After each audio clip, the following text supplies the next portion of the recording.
Welcome to the Passive Investing Show. I'm Jay Scott, and my amazing co-host Ashley Wilson is traveling this week, but she'll be back with us again next week.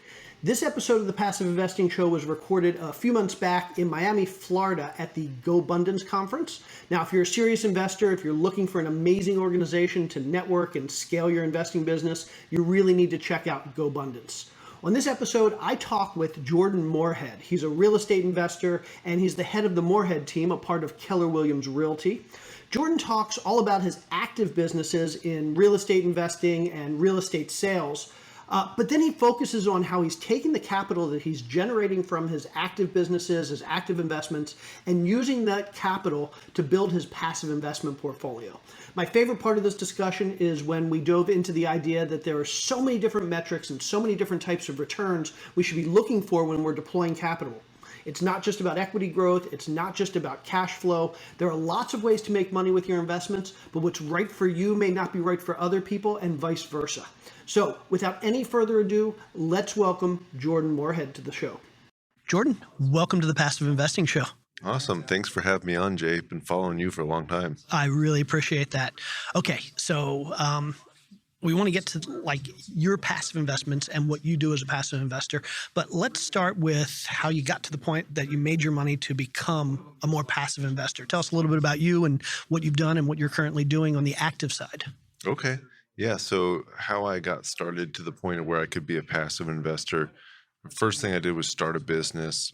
Once the business was going good, I started house hacking. When I started house hacking, I started buying other investment properties. And then I said, hey, this other business has a pretty clear cap, and I want something with no cap. So I moved into real estate sales as an agent about a year into my house hacking and investing journey. And what year was that? That was 2017. Okay. Yeah. I kept buying more rentals after that. Grew the real estate sales thing into a team, which is what I had done with the previous business too, and just continued to save as much money as I could by living frugally and piled it up. Got it. So you're basically, your background is real estate. So investment, active investments, real estate sales team. How big is your sales team? Sales team now, we have 3 agents and administrative staff. And then we have I have a de facto team in Minnesota also. So I'm in Austin, Texas.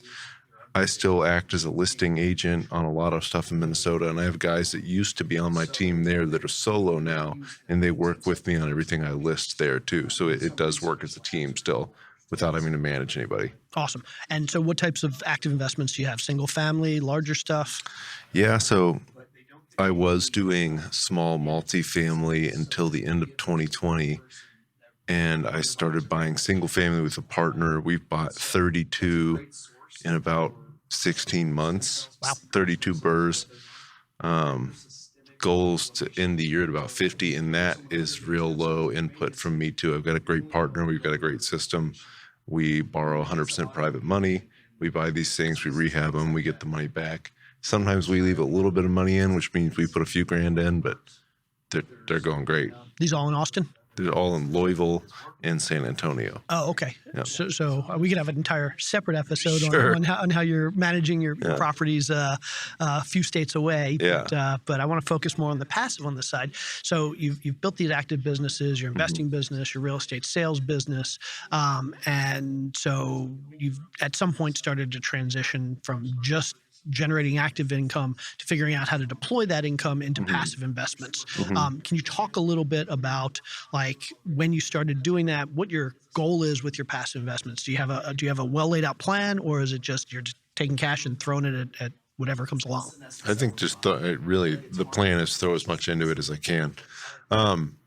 So for me, passive investing came about. I had been around the industry for quite a while, the apartment syndication industry, and seeing all these guys build massive wealth with it. And it wasn't until I got really busy with my business and started to do well, and then struggled to find good investments on my own that I could put my excess cash into, that I said, hey, let's invest with somebody else.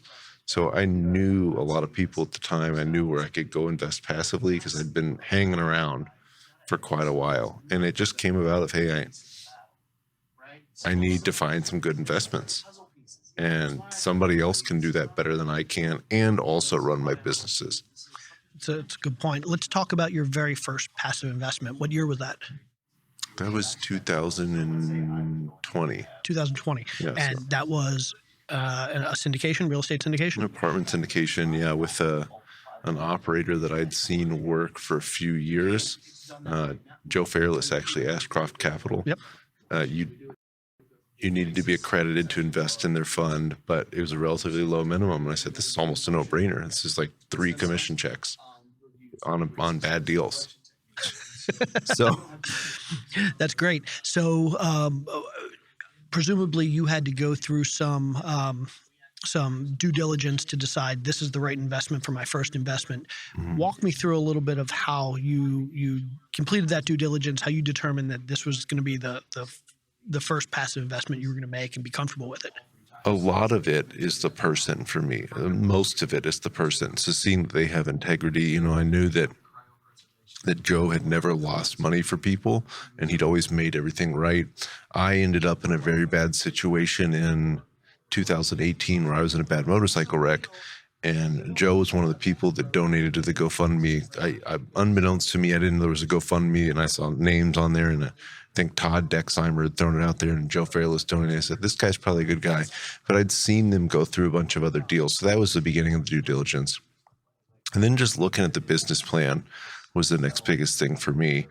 Knowing the business plan, knowing that they didn't have crazy assumptions on rent growth. And, I'd been taught all that by being in this industry for a while and seeing people go through these and really just hearing people talk trash about people that were being too aggressive with their assumptions and their rosy outlook on everything. And rent's going to keep going, and it has recently. But just knowing that they were making conservative assumptions, that they had a very reasonable business plan. And really, I knew the areas that they were investing in. So this was Clearwater, Florida. My mother lived in Tampa, St. Pete for about 10 years. So I knew the areas that they were investing in. That's important to me too. I know you can invest anywhere, but I like to know something about the area and at least be confident in the area before I invest in anything. I love that. So you kind of hit the 3 big areas that I always look at as well: the team, the business plan, and the location. Yeah. And it sounds like it hit all of your check boxes there. Yeah. From a return standpoint, what were your expectations? I was looking for. I knew I was going to get less of a return than I got on active investments. And I think that's important to understand. Know that, hey, you're probably going to do better actively, but it's a lot more work. I knew I wouldn't have to do a lot more work here. So I was looking for 6 to 8% cash on cash return. And then I was hoping to double my money over the whole time. Obviously the deal hasn't closed. We haven't sold it yet, but the cash on cash is actually better than I would have expected. I think there was a proposed 7% rent growth, and Florida's been insane, and they didn't know to plan for that. And I get the monthly email updates, and they say, well, rent growth has exceeded our projections by $250 a month. Crazy stuff like that. Yeah, I live an hour south of Clearwater. I know what rents have done in that area, and it's crazy. Great.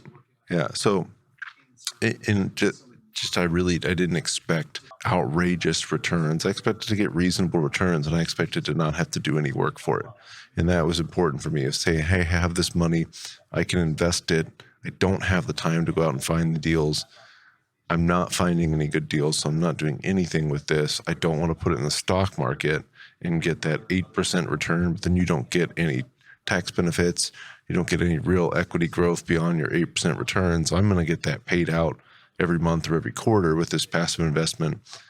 It's going to grow, and I'm going to get a check at the end of the year for depreciation at the end of the year that I get to use as a real estate professional to offset my income. Yeah, so let's talk about that a little bit. And I know a lot of people don't get the full benefit of depreciation, because the full benefit comes when you're what the IRS deems a real estate professional. You're a full-time real estate investor. But as a full-time real estate professional, you get to take all of that depreciation, not only against the syndication, but against any of the active income earning as well. Yeah, I love it too, because I'm last year, 2020, I'm sorry, and last year I won't pay anything, but 2020 was my best year ever. and I paid the lowest tax ever. 2021, again, will be my best year ever, and I'll pay nothing in tax because of accelerated depreciation and just general depreciation. Yeah, it's always good to diversify. Some great investment opportunities out there in other asset classes, but if you're looking for tax breaks, real estate really is a great opportunity. So yeah, and I want to talk about that for a second too, because people get caught up on the cash on cash return. I think they see, oh, I'm only making a 6 to 8%, and I think that's the average that I see right now, 6 to 8% cash on cash return. But it completely, and they say, I can make 8% or 10% in the stock market. All you're doing is growing your equity with that type of stuff. So you're making 8% per year growth. You're not getting any tax benefits. You're not getting any cash on cash or any distributions at any time. So generally, the average returns I see are 14 to 18% internal rate of return, and maybe you get a 2x equity multiple at the end. So your money's doubled in 5 to 7 years, and then you've saved a bunch of money on taxes while you've had it. It blows the stock market out of the water. People just look at one metric. And they say, oh, I don't want a 6% or an 8% cash on cash return. I can do that much as well as in the stock market. But then it varies so much just by whatever somebody tweets. And now that Elon Musk owns Twitter, who knows how wild that's going to get. We'll see if that actually goes through. Yeah, exactly. But yeah, that's a really good point. Every investment is generally more complex than just one return metric. And I know for real estate, a lot of times we look at that cash on cash. And let's be honest, if we're living off of our passive investments, well, maybe cash on cash really is important because you need that money to pay your bills, pay your rent, buy your food. But if you're looking to grow, if you're in growth mode and you're looking to grow your wealth and you're using passive investments for that, you have to look at all of those other metrics. And like you mentioned, it's not just cash flow, it's also the equity growth over time. You mentioned a 2x multiple or doubling your money in probably 5 years. And then the tax benefits, the depreciation that you're going to get every year that's going to reduce your taxable income, which is basically money in your pocket until that property sells. Yeah, and that's why I love real estate, because there's so many different ways that you make money. It's not just equity growth like in the stock market, and there isn't such wild swings in the values of it like there is in the stock market. So that was your first investment. That was 2020. Do you remember what your second or third investment was? I think my second investment actually was with them again. They had another one that came up in Dallas. I did that one. My third investment was with Endurus Capital, Todd Dexheimer, Matt Bronner's group.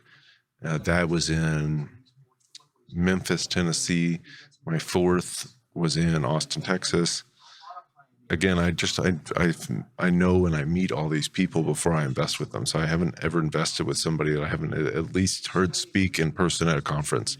Yeah, that's really important. It's that building the trust. And we talk about all the different factors. So there's the other things besides the team. There's the location, and there's the risks, and there's the business plan, and there's the returns. Yeah. But I'm a big believer personally that the team is probably as important as all the other things put together.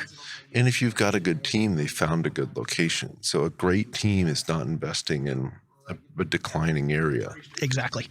Yeah, a great team is going to make sure those other 4 areas are all covered. Yeah, not that you don't just want to look at you don't also want to look at the location and the asset, but I think the team is 90% of it for me. Yep. So here we are in 2022. How many real estate deals have you done as a passive investor, as a limited partner?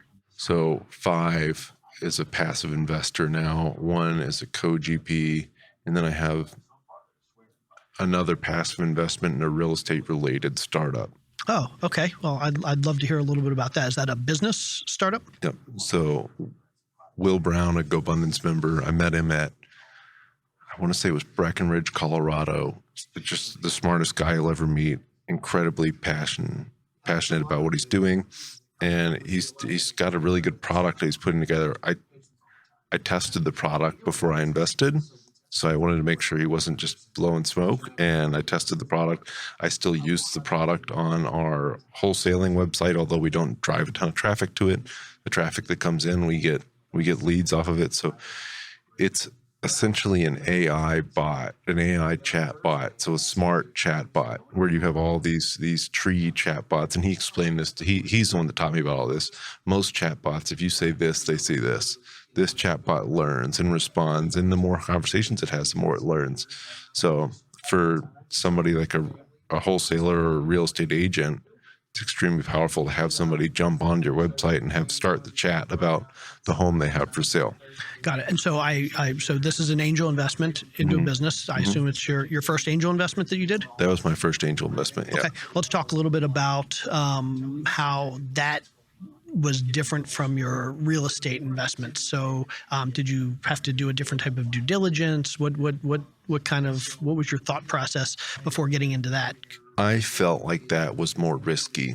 So for real estate, I've been to most of the passive investments that I've done, the real estate passive investments. With this, it's not something tangible, which is why I love real estate. I had to almost put 100% of my due diligence into the person. I could test the product, but it was very early on in stages when I tested it. So I understood that it wasn't going to be perfect yet. He said, hey, we've just got the beta going, or this is the beginnings of what we're doing.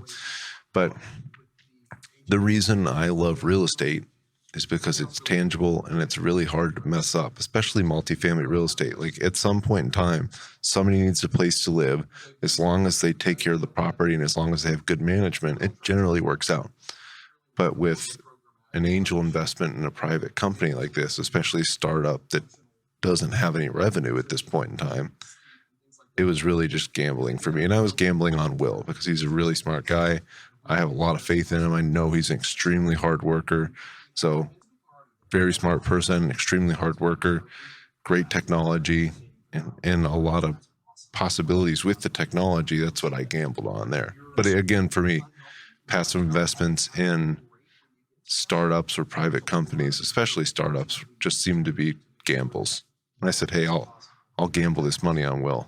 So basically, once again, it boils down to the big component is the team, the person you're investing in with other stuff, not saying not important, but kind of secondary to the team.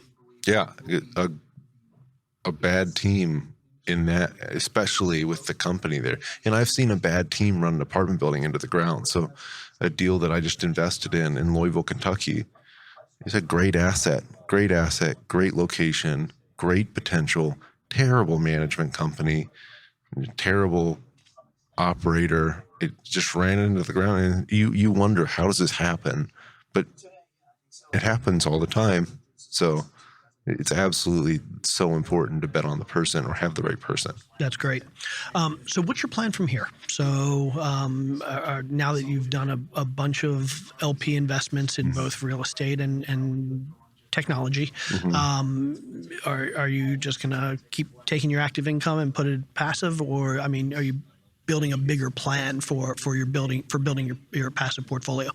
So for me, I'm going to continue to build the business as big as I can to throw off as much revenue as I can and create great revenue for the people that work in the business too. So I want to have them have great lives, have financial freedom, and achieve all the dreams they have. At the same time, we're going to continue to build our home buying company to the point that we don't know what to do with it because it's so big. And then I will continue to invest passively in apartment syndications because I've seen how I got into passive investing or even learned what passive investing was. I used to be a personal trainer, and there was a guy that would come into the gym at the perfect time, 10 o'clock in the morning. And he would come into the gym at workout at 10 o'clock in the morning. He was my client. And when I first met him, I said, well, what do you do? He said, well, I'm a real estate investor. And did not elaborate at all. But he was always traveling around the world, and he was only traveling first class, Delta One, lay down seats to the most exotic locations, doing everything he wanted to do when he wanted to do it. His job was planning travel. And as I got to know him, I said, oh, hey, what kind of real estate investing do you do? And he got into it, and I learned that he was debt and equity for apartment syndications and hotels and things like that. And that he had started with, I want to say $300,000 in the early 90s. And if he was doing a lot better than that at the time if he was just planning trips all around the world.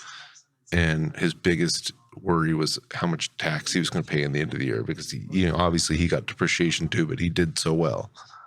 He had so much. So that's how I learned about real estate investing. I've just seen passive investing. I've seen the power of passive investing for people over time.